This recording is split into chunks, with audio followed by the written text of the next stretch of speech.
बंधुओं, आज मैं एक नया विषय लेकर आपके बीच उपस्थित हूँ। आज का हमारा विषय है प्राचीन भारत की अतुलनीय कलाएं, भाग 5। इसमें हम गुप्तकालीन वास्तुकला के बारे में बात करेंगे। इससे पहले मैं आपको मौर्यकालीन कला, गांधार कला, मथुरा कला और अमरावती कला, इसके बारे में 4 वीडियो आपके पास पहुंच चुके हैं, जिनको आप देख चुके होंगे। उम्मीद करता हूं कि वो आपको पसंद आए होंगे। आज एक नए वीडियो के साथ उपस्थित हूं। इससे पहले हम वीडियो शुरू करें, यदि आपने अभी तक हमारा चैनल सब्सक्राइब नहीं किया है तो सब्सक्राइब जरूर कर लीजिए। तो आइए वीडियो शुरू करते हैं।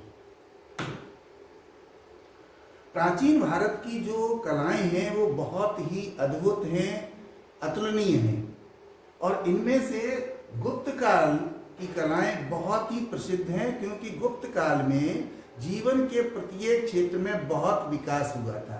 इसीलिए इसको भारतीय इतिहास का स्वर्ण युग कहा जाता है। तो जहाँ साहित्य, आर्थिक स्थिति, सामाजिक स्थिति, धार्मिक स्थिति में परिवर्तन हुए, उसी तरीके से कला के क्षेत्र में भी बहुत परिवर्तन हुए, बहुत विकास हुआ, जिसके बारे में हम बात करेंगे। तो गुप्त काल भारतीय इतिहास का स्वर्ण युग कहलाता है, क्योंकि इस काल में जीवन के हर क्षेत्र में उत्कृष्ट विकास हुआ। कला के क्षेत्र में भी प्रत्येक प्रकार की कला, भवन निर्माण, मूर्ति कला, चित्रकला, संगीत कला तथा टेराकोटा कला, सभी ललित कलाओं का विकास हुआ है। तो इनमें से आज हम जिस पर विचार करने जा रहे हैं वो है वास्तुकला या भवन निर्माण कला, जो कि बहुत ही प्रसिद्ध थी और बहुत ही श्रेष्ठ थी। अब इससे पहले कि हम इसको शुरू करें, अध्ययन करें इसके बारे में, हमें ये जान लेना बहुत जरूरी है कि किस कालक्रम में इसका विकास हुआ था और कौन कौन से प्रमुख शासक थे गुप्त काल के जिन्होंने ये कार्य किया था। तो गुप्त काल का जो पहला शासक था उसको श्रीगुप्त कहा जाता है, और तथा घटोत्कच दूसरा शासक था। इसके नाम के बारे में इतिहासकारों में सहमति नहीं है, क्योंकि कुछ ग्रंथों में अलग नाम भी मिलता है। इनका जो शासनकाल है वो 275 ईस्वी से 319 ईस्वी तक का रहा।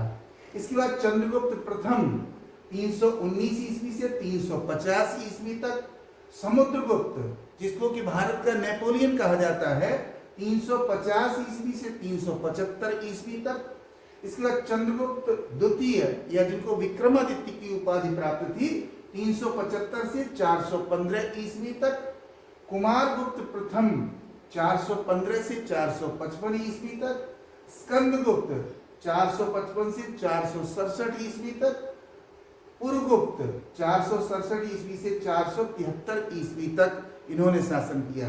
तो इनमें से चंद्रगुप्त प्रथम, समुद्रगुप्त और चंद्रगुप्त द्वितीय विक्रमादित्य के काल में वास्तुकला का बहुत श्रेष्ठ विकास हुआ था। अब आगे देखें, इसके बाद जो गुप्त शासक हुए उसमें कुमारगुप्त द्वितीय 473 से 477 ईस्वी तक, बुधगुप्त 477 से 495 ईस्वी तक, नरसिंहगुप्त जिनको बालादित्य की उपाधि प्राप्त थी 495 से 530 ईस्वी तक। इस बीच में 2 और शासक हुए थे जिनके कालक्रम के बारे में समुचित जानकारी नहीं मिलती है। इतिहासकार इसमें एक मत नहीं है, और ये थे भानुगुप्त और वैन्यगुप्त। यद्यपि कुछ ग्रंथों से पता चला है कि 510 और 560 ईस्वी में रहे होंगे।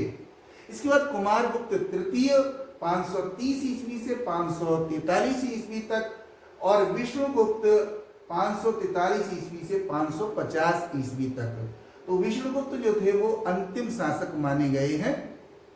और पूरा अगर कार्यकाल देखा जाए, पूरा अगर इनकी शासन अवधि देखी जाए गुप्त शासकों की, तो 275 ईस्वी से 550 ईस्वी तक, यानी लगभग 1000 वर्ष का शासनकाल है जिसमें कि इन कलाओं का विकास हुआ था। अब बात करते हैं कि गुप्तकालीन जो कलाएं हैं उनके अलग अलग स्वरूप हैं। वो कौन कौन से स्वरूप हैं वास्तुकला के? वास्तुकला राजप्रसाद के रूप में अवशेष प्राप्त हुए हैं, महलों के रूप में। इसके बाद स्तंभ कला बहुत ही विख्यात है, जो तमाम भवन बने होते थे वो स्तंभों पर टिके होते थे और उनमें तरह तरह की कलाकृतियों का उपयोग किया जाता था। इसके बाद स्तूप तथा विहार।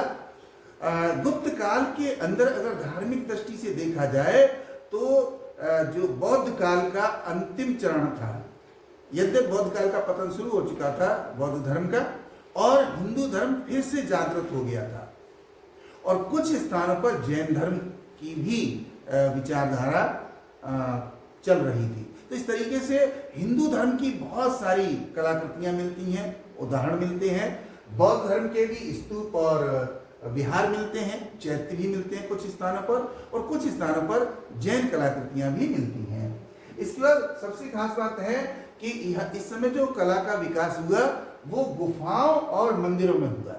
गुफाओं पर यद्यपि हम अलग से विचार करेंगे, क्योंकि अजंता और एलोरा की जो गुफाएं हैं वो बहुत ही विख्यात है, और उस पर एक पूरा वीडियो बनाएंगे हम अलग से, उस पर बात करेंगे। और मंदिर, गुप्त काल के अंदर बहुत सारे हिंदू मंदिर बने थे जो वास्तुकला के उत्कृष्ट उदाहरण थे।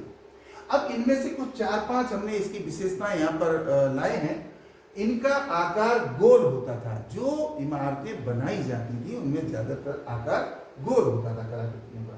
चारों तरफ ज्यामितीय आकृतियां बनी होती थी। ज्यामितीय आकृतियों का मतलब षटकोण होते थे, वृत्त होते थे, अष्टकोण होते थे, वर्ग होते थे, आयत होते थे।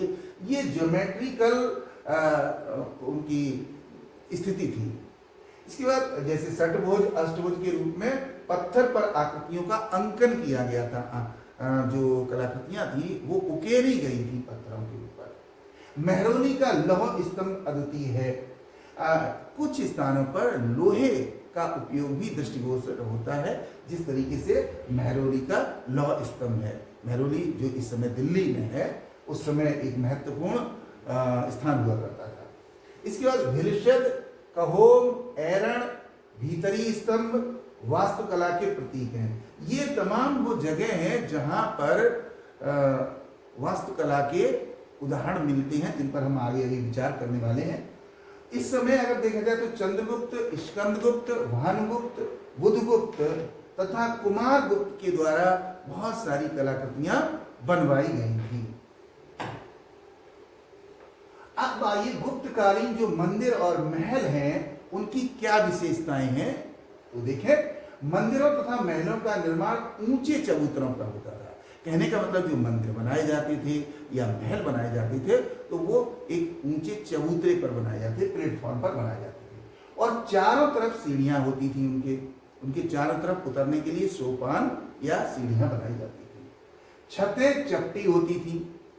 छतें जो थी वो चपटी होती थी, उनको समतल के रूप में बनाया जाता था, चपटी रूप में। मंदिर के भीतर वर्गाकार कक्ष में मूर्ति स्थापना होती थी। मंदिर के अंदर जो है वो वर्गाकार रूप में गर्भगृह जिसको कहते हैं, उसके अंदर मूर्ति की स्थापना की जाती थी। 3 ओर दीवारों से घिरा गर्भगृह होता था। जहां मूर्ति स्थापित की जाती थी तो उसका पृष्ठभाग दीवार से लगा होता था, और 3 ओर खुली दीवारें होती थी जहां सामने दरवाजा होता था, लोग उसमें प्रवेश करके दर्शन कर सकते थे। ऊपर से आच्छादित प्रदक्षिणा मार्ग होता था। मंदिरों के चारों तरफ मंडप बना होता था या बरामदा जिसे हम कह सकते हैं, वो ऊपर से पटा हुआ होता था, और उसका बाहरी भाग जो है वो मेहराब की तरह होता था। तो वो प्रदक्षिणा मार्ग का मतलब परिक्रमा लगाई जाती थी मंदिरों के बाहर होता था। इसके बाद गंगा, यमुना, स्वास्तिक, श्रीवृक्ष, मंगल कलश, शंख, पद्म तथा हंस मिथुन आकृतियां मांगलिक प्रतीक के रूप में बनाई जाती थी, और ये खास तौर से जो प्रवेश द्वार होता था उसकी चौखट पर बनाई जाती थी और स्तंभों के ऊपर बनाई जाती थी ये तरह तरह की आकृतियां। आइए अब हम गुप्त काल की कुछ महत्वपूर्ण कला के उदाहरणों के बारे में बात करेंगे, जो कि बहुत ही श्रेष्ठ हैं। तमाम इतिहासकारों ने, तमाम पुरातत्ववेत्ताओं ने इनका वर्णन किया हुआ है। तो सबसे पहले सांची का मंदिर। सांची के मंदिर की बात करते हैं तो जो सांची का महास्तूप है उसके दक्षिण पूर्व में ये मंदिर स्थित है। मंदिरों की कुल संख्या 17 मानी गई। यहाँ पर एक मंदिर नहीं है, बल्कि मंदिरों का एक समूह है, छोटे बड़े कई तरीके के मंदिर हैं और इनकी संख्या 17 मानी गई है पुरातत्ववेत्ताओं के द्वारा। अगली बात, इसकी छत सपाट और चौकोर गर्भगृह है। छत जो है वो सपाट है। सपाट का मतलब प्लेन है, समतल है, उसमें न किसी तरीके का मेहराब है न गुम्बद है। तो वो और गर्भगृह जो है वो चौकोर हैं। पहले ही मैंने बताया आपको वर्गाकार चौकोर गर्भगृह होते थे। अगली बात, स्तंभों पर घंटाकृति शीर्ष बने हुए हैं। जो स्तंभ बनाए गए हैं वो भी कला के अद्वितीय उदाहरण हैं। उनके ऊपर तरह तरह की नक्काशी की गई है, तो उसमें घंटाकृति शीर्ष का मतलब सिर बने हुए हैं। अगली बात, स्तंभ युक्त मंडप तथा प्रदक्षिणा मार्ग है। चारों तरफ मंदिर के स्तंभ लगे हुए हैं और परिक्रमा मार्ग बनाए गए हैं। इसका तात्पर्य सीधा सा ये प्रतीत होता है कि जो उस समय हिंदू धर्म की मान्यताएं थी वो बहुत ही आस्थापूर्ण थी और लोग मंदिरों में दर्शन करने के बाद उसके चारों तरफ परिक्रमा करते थे और परिक्रमा मार्ग को छत के द्वारा काटा जाता था। इसका मतलब है कि वर्षा ऋतु में किसी तरीके की कोई भी दिक्कत ना हो दर्शन करने में, शायद ऐसा किया जाता होगा। अगर गुप्त काल का प्रारंभिक मंदिर है, सांची का जो मंदिर है वो गुप्त काल के प्रथम चरण की जो कला है उसका मंदिर है। इसके बाद देखेंगे ऐरण का विष्णु मंदिर। यहाँ पर देखिए ये चित्र मैंने दिया हुआ है, सांची के स्तूप के पास जो मंदिर है। आप देख रहे हैं कि ये 4 स्तंभ बने हुए प्रवेश द्वार पर और यहाँ देखिए इनमें नक्काशी है, कलाकारी की गई है। और देखिए मंदिर की ये चबूतरा दिखाई दे रहा है, बाकायदा ये चबूतरा है। और उसके बाद फिर ये गर्भगृह का द्वार प्रवेश दिखाई दे रहा है। इधर एक स्तंभ है, एक स्तंभ उधर छिपा हुआ है और उसके अंदर प्रतिमा लगाई गई है। आप देख सकते हैं कि छत जो है बिल्कुल प्लेन है, यहाँ किसी प्रकार की कोणाकार कोई भी आकृति नहीं है। तो ये आगे की छत बरामदे की दिखाई दे रही है, इसे आप मंडप कह सकते हैं। और इसके पीछे देखेंगे, इसके पीछे गर्भगृह वाली मुख्य इमारत है, तो वो उसकी छत भी हल्की सी दिखाई दे रही है, वो भी सपाट है। अब देखेंगे जो ऐरण का विष्णु मंदिर है ये मध्य प्रदेश के सागर जिले में स्थित है। मंदिर ये ध्वस्त हो चुका है, इसके अवशेष इस समय है और ये 2 स्तंभों के गर्भगृह का द्वार है। आप यहाँ देख सकते हैं ये विष्णु मंदिर है, ये बाहर एक कलाकृति लगी हुई है और यहाँ पर ये देखिए 2 स्तंभों का ये प्रवेश द्वार दिखाई दे रहा है। और ऊपर से देखेंगे छत जो है वो कुछ नष्ट हो चुकी है, कुछ बची हुई है, तो ये पूरी तरह से सुरक्षित नहीं है, तो अवशेष मिले हुए इसके। अब स्तंभों पर शीर्ष में अब ये जो स्तंभ हैं इनके यहाँ पर देखेंगे ये जो चौकोर बने हुए हैं, इन चौकोरों के ऊपर गज में हाथी, सिंह, शेर तथा नारी मुख की आकृतियां दिखाई देती हैं। यानी स्तंभों के इस ऊपरी भाग पर नक्काशी की गई है और उस नक्काशी में हाथी, शेर और स्त्री की मुद्राएं दिखाई दे रही हैं। अब देखेंगे इसके बाद देखिए दूसरी कलाकृति यहाँ पर है, दूसरा मंदिर है जिसकी हम बात करेंगे। ये नचना कुठार का पार्वती मंदिर। ये नचना कुठार जगह मध्य प्रदेश के पन्ना जिले में है और ये अजयगढ़ में नचना कुठार एक छोटी सी जगह है जहां पर ये गुप्तकालीन मंदिर के अवशेष प्राप्त होते हैं। ये 35 फीट वर्गाकार चबूतरे पर बना हुआ है, देख सकते हैं हम कि ये देखिए वर्गाकार चबूतरा बना हुआ है और ये सीढ़ियां बनी हुई है बाकायदा चढ़ने के लिए। चबूतरे की ऊंचाई काफी अधिक रखी गई है, हो सकता है कि यहाँ की जो परिस्थितियां हैं उसके अनुसार रखी गई हो। और उसके बाद हमको यहाँ पर ये मंदिर का अग्रभाग दिखाई देता है जहां से बाकायदा देखिए दरवाजे की चौखटों पर कलाकारी की गई है और ये प्रवेश द्वार है। छत देखिए फिर से एक बार सपाट दिखाई दे रही है छत। तो इस तरीके से ये मंदिर बना हुआ है। 8.5 फीट चौड़ा ढका हुआ गर्भगृह है। इसके अंदर 8.5 फीट चौड़ाई का गर्भगृह है जिसके अंदर मूर्ति स्थापित की गई है। सामने की ओर देखें तो स्तंभ युक्त मंडप, ये देखिए स्तंभ दिखाई दे रहा है, मंडप का मतलब है ऊपर से ढका हुआ है। और प्रदक्षिणा मार्ग इसी के चारों तरफ, प्रदक्षिणा मार्ग जो शायद अब नष्ट हो चुका है, यहाँ पर नहीं दिखाई दे रहा है।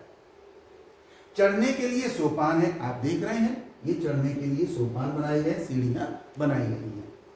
दीवारों पर अलंकृत चित्र भी हैं। अब देखिए सीढ़ियों की दीवारों पर भी देखें, हालांकि ये थोड़े से नष्ट हो चुके हैं, अवशेष हो चुके हैं, इन दीवारों पर तरह तरह के चित्र उकेरे गए हैं। प्रमुख मूर्ति पार्वती के रूप में पहचान की गई है। यहाँ पर आदि माता की मूर्ति जो प्राप्त हुई है उसको पार्वती के रूप में नामकरण किया गया उसका, इसीलिए इसको पार्वती मंदिर कहा जाता है। आइए अब एक अगले स्थान की ओर चलते हैं और देखते हैं घूमरा का शिव मंदिर। घूमरा का शिव मंदिर ये मध्य प्रदेश के सतना जिले में घूमरा नामक स्थान पर है और ये पाषाण निर्मित मंदिर है। पाषाण निर्मित का मतलब है ये पूरा का पूरा मंदिर जो है वो पत्थर से बनाया गया है। यहाँ पर हमने उसका एक चित्र प्रस्तुत किया है, देख सकते हैं आप। प्रवेश द्वार पर गंगा एवं यमुना की आकृतियां बनी हुई हैं। ये जो प्रवेश द्वार है यहाँ पर गंगा और यमुना जो हमारी पवित्र नदियां हैं, जिनकी की बहुत लंबे समय से पूजा होती रही है, हम आस्था उनमें रखते हैं, तो उनकी आकृति बनाई गई है। मंदिर की छत चपटी है, देखिए मंदिर की छत को चपटा बनाया गया था। यहाँ पर मंदिर एक मुखी शिवलिंग की प्रतिमा स्थित है। एक मुखी शिवलिंग, देखिए गुप्त काल के अंदर जो शिव मंदिर हैं उनमें कुछ स्थानों पर शिव की प्रतिमा मिलती है, जबकि कुछ स्थानों पर शिवलिंग मिलती है। और शिवलिंग भी अनेक प्रकार की हैं। एक तो जैसे एक मुखी शिवलिंग यहाँ पर बताया गया, कहीं पर चतुर्मुखी शिवलिंग भी कुछ मंदिरों में मिलती हैं। अब देखिए स्तंभ युक्त मंडप के नीचे प्रदक्षिणा मार्ग है। ये खास तौर से गुप्त काल की विशेषता रही है कि सभी मंदिरों के आसपास प्रदक्षिणा मार्ग होता था। द्वार तथा चौखट पर अलंकृत फलक उकेरे गए हैं। जो द्वार है प्रवेश, उस पर आप यहाँ पर देखिए, यहाँ ये पूरा द्वार है और उस पर तरह तरह की नक्काशी की गई है, उस पर तरह तरह के चित्र बनाए गए। पिपरिया नामक स्थान पर केडी वाजपेयी द्वारा 1968 में एक विष्णु मंदिर की खोज की। इसी स्थान के पास में एक और जगह है जिसका नाम पिपरिया है, वहां पर भी केडी वाजपेयी जी जो भारतीय वास्तुकला के बहुत अच्छे विशेषज्ञ हैं, उन्होंने 1968 में यहाँ पर उत्खनन कार्य करवाया था और एक विष्णु मंदिर होने की बात कही है, लेकिन उसके बारे में बहुत सारी जानकारी अभी नहीं मिल पा रही है। आइए अब देखेंगे देवगढ़ का दशावतार मंदिर। सिविल सेवा परीक्षाओं में ये बहुत ही अधिक पूछे जाते हैं, मुख्य परीक्षा में भी पूछे जाते हैं और प्रारंभिक परीक्षा में भी इनसे संबंधित प्रश्न आते हैं। तो देवगढ़ का दशावतार मंदिर बहुत ही प्रसिद्ध है। ये उत्तर प्रदेश के ललितपुर जिले में है, जो पहले कभी झांसी का भाग हुआ करता था। वहां पर देवगढ़ नामक स्थान है जहां पर ये कलाकृतियां पाई गई हैं, मंदिर पाए गए हैं। इसका निर्माण भी ऊंचे चबूतरे पर किया गया। ये हम देख सकते हैं, देखिए ये ऊंचा चबूतरा बना हुआ है और प्रवेश द्वार पर पाल, नदी, देवताओं आदि की आकर्षक मूर्तियां हैं। ये देखिए प्रवेश द्वार है, यहाँ पर तरह तरह की ये मूर्तियां हैं। जो यहाँ पर मूर्तियां जो है ताकों में भी रखी गई हैं और स्तंभों पर भी उकेरी गई हैं। यहाँ रामायण और महाभारत के मनोहारी दृश्यों का अंकन है। रामायण और महाभारत से संबंधित बहुत से दृश्य मंदिर के चारों तरफ दीवारों पर बनाए गए हैं। भगवान विष्णु के अवतारों के दृश्य अंकित हैं। इसको दशावतार मंदिर इसलिए कहा जाता है क्योंकि भगवान विष्णु के जितने भी अवतार हैं उनसे संबंधित मूर्तियां स्थापित की गई होंगी। यहाँ पर उनके अवशेष प्राप्त हुए हैं।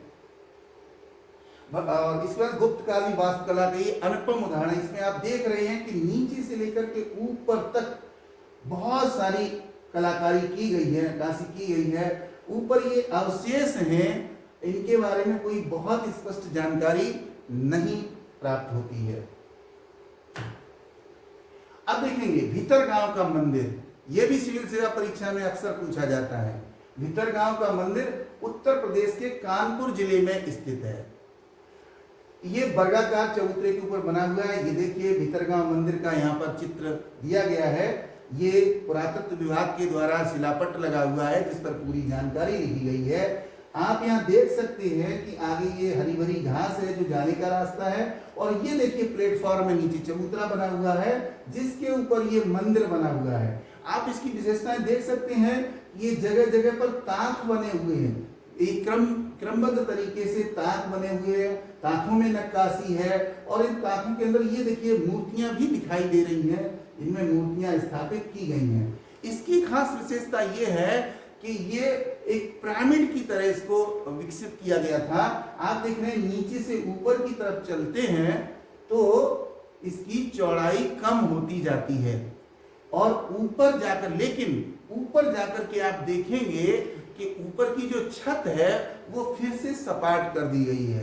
कहने का मतलब वहां किसी तरीके की कोणीय आकृति नहीं मिलती है। तो गुप्त काल के मंदिरों की एक खास विशेषता रही है कि वो चबूतरे पर बने होते हैं, उनकी स्तंभों पर नक्काशी होती है और उनकी छत जो है वो लगभग समतल या चपटी होती है, वो किसी भी रूप में कोणाकार दिखाई नहीं देती है।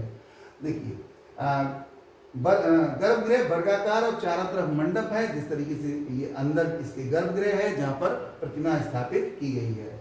यह शिखर युक्त मंदिर है। देखिए शिखर मैंने बताया ऊपर की ओर कम होता जा रहा है, इसलिए शिखर युक्त है। बाहरी दीवारों में ताकों में हिंदू देवी देवताओं गणेश, दुर्गा आदि वगैरह की मूर्तियां बनी हुई हैं। ये देखिए ये ताक बने हुए, इनमें ये मूर्तियां बनी हुई हैं। दीवारों पर रामायण और महाभारत के यहाँ पुराणों के आख्यान लिखे हुए हैं। देखिए यहाँ पर आख्यान लिखे गए हैं। आख्यान का मतलब उस समय की श्रेष्ठ बातें दीवारों पर लिखी गई हैं। संपूर्ण मंदिर भव्यता से पूर्ण आकर्षक है। पूरा मंदिर आप देख सकते हैं, भव्यता को लिए हुए है। गुप्त कालीन होने के बाद, 1000 साल पुराना होने के बावजूद भी बहुत अच्छे रूप में अभी भी दिखाई दे रहा है। इसके बाद कुछ और अन्य मंदिर भी हैं छोटे, जैसे मध्य प्रदेश के रायपुर में, सिरपुर में ईंटों से बना हुआ मंदिर। देखिए गुप्त काल में ज्यादातर मंदिर जो है वो पाषाण के बने होते थे, पत्थर के बने होते थे, लेकिन कुछ स्थानों पर ऐसे मंदिरों के उदाहरण भी मिले हैं जो ईंटों से बने हुए हैं, जिसमें रायपुर के सिरपुर में है। राम जानकी मंदिर वहां पर भी है और लक्ष्मण मंदिर, राम जानकी और लक्ष्मण मंदिर वहां पर बने हुए हैं। इसके बाद देखिए राजस्थान में कोटा में मुकुंद दर्रा है, यहाँ स्तंभ युक्त मुख मंडप बना हुआ है। यहाँ पर ये एक मंदिर के अवशेष मिले हैं जो वहां पर स्तंभ बने हुए हैं और मुख मंडप का मतलब है प्रवेश द्वार, जहां से प्रवेश करते हैं वहां का मंडप दिखाई देता है। और यहाँ पर अनेक देवी देवताओं की मूर्तियां भी मिली हैं जो छत विच्छत रूप में मिली हैं, अवशेष उनके प्राप्त हुए हैं। उत्तर भारत के अन्य अनेक स्थानों पर गुप्तकालीन स्थापत्य के उत्कृष्ट उदाहरण मिलते हैं। कहने का मतलब है कि उत्तर भारत, ये तो कुछ खास उदाहरण आपके सामने प्रस्तुत किए गए। इसके अलावा पूरे उत्तर भारत में गुप्त काल को अगर देखा जाए तो जगह जगह पर छोटे छोटे मंदिर और कई जगह पर विशाल मंदिर भी मिलते हैं। अब मंदिरों के अलावा जो दूसरी तरीके की स्थापत्य थी, जिसमें स्तूप थे और गुहा यानी गुफाएं थी, गुफाओं के बारे में हम अलग से वीडियो बनाएंगे, उसमें बात करेंगे। और प्रासाद का मतलब है राजमहल के। तो देखिए दो प्रसिद्ध बौद्ध स्तूप प्राप्त होते हैं इस काल के अंदर। एक है सारनाथ का धमेक स्तूप। ये देखिए सारनाथ का धमेक स्तूप है। जब भगवान बुद्ध की मृत्यु हो गई थी तो उनके जो शरीर की अवशेष थे वो 8 राजाओं ने बांट लिए थे जगह जगह। तो उनमें से जो उनके केस थे, उन केसों को सारनाथ में लाया गया था और सारनाथ में यहाँ पर केस रखे गए थे और उसके बाद यहाँ पर ये स्तूप बनाया गया था। अब इस स्तूप में खास बात क्या है कि ये देखिए 2 प्रकार से इसके बल्कि 3 भाग किए गए हैं। एक मुख्य भाग ज्यादा चौड़ा दिखाया गया है, फिर मध्य भाग है, मध्य भाग को कम चौड़ा करके सीधा दिखाया गया है, और उसके बाद जो ऊपरी भाग है, ऊपरी भाग को कोणाकार कर दिया गया है। तो इस तरीके से ये बना हुआ है और इसमें देखिए कि ये ताक दिखाई दे रहे हैं। इसका मतलब गुप्त काल में दीवारों में ताक जरूर बनाए जाते हैं। इन ताकों के अंदर भगवान बुद्ध की के जीवन से संबंधित अलग अलग प्रकार की मूर्तियां दृष्टिगोचर होती हैं, लेकिन इनमें से कुछ मूर्तियां टूट भी गई हैं। तो इस तरीके से ये बहुत ही प्रसिद्ध है सारनाथ का धमेक स्तूप। दूसरा जो स्तूप है वो राजगृह का जरासंध की बैठक इसको कहा जाता है। ये एक जगह थी जहां पर स्तूप के रूप में बनाया गया और वहां पर भगवान बुद्ध से संबंधित प्रतिमाएं लगाई गई हैं। और यहाँ पर बाह्य दीवार में ताक और बौद्ध मूर्तियां मिलती हैं। वही चीज मैंने बताया कि दोनों स्तूपों के अंदर बौद्ध मूर्तियां मिलती हैं ताकों में। इसके बाद गुहा स्थापत्य की बात करें तो दो तरीके की गुफाएं गुप्त काल में विकसित हुई थी। एक तो ब्राह्मण गुफाएं थी और दूसरी बौद्ध गुफाएं थी। ब्राह्मण गुफाओं में हिंदू देवी देवताओं से संबंधित कलाकृतियां मिलती हैं, तो बौद्ध गुफाओं में बौद्ध भगवान से और बौद्ध धर्म से संबंधित कलाकृतियां प्राप्त होती हैं। उदयगिर पहाड़ी पर चंद्रगुप्त के सचिव वीरसेन का उल्लेख मिलता है। उदयगिर एक जगह है, वहां पहाड़ी पर जो गुफा बनी हुई है उसमें चंद्रगुप्त के सचिव थे वीरसेन, उन्होंने कुछ वहां पर आदेश जारी किया था, उसका उल्लेख मिलता है। और यहाँ गुफाओं की गर्भगृह में और मंडप पर तरह तरह के चित्र बने हुए हैं। अब बात करते हैं महलों की। तो महलों की दृष्टि से देखें तो बहुत ही कुछ प्रसिद्ध नगर थे, उज्जैन, विदिशा, पाटलिपुत्र, खंभात, भड़ौच तथा बहुत और अनेक नगर थे। इन नगरों में तरह तरह के अवशेष मिले हैं जिनसे ये प्रतीत होता है कि गुप्त कालीन कला बहुत ही विकसित थी। अब बात करते हैं कि इस पूरी गुप्त कालीन कला जो वास्तुकला जिस पर हमने चर्चा की है, इसका मूल्यांकन करते हैं। तो मूल्यांकन करने की दृष्टि से देखा जाए तो कुछ वास्तुकारों ने कमेंट किए हैं। उसमें वीएस अग्रवाल, वासुदेव शरण अग्रवाल, जो भारतीय कला के विशेषज्ञ माने जाते हैं, उन्होंने कहा है कि गुप्तकालीन कीर्ति कला दृश्य रचनाओं द्वारा चिर स्थायी बना दी गई है। यानी गुप्त काल की जो कला की कल्पना थी उसको दृश्य रूप में साकार कर दिया गया है, जो हमको तरह तरह से दिखाई देती है। इसके बाद मानव जीवन के एन मुंशी लिखते हैं कि मानव जीवन के सभी क्षेत्रों ने इस समय प्रफुल्लता एवं समृद्धि के दर्शन किए थे। कहने का तात्पर्य यह है कि जीवन के प्रत्येक क्षेत्र से संबंधित विकास हुआ और उस विकास को कलाकृतियों में दिखाया गया।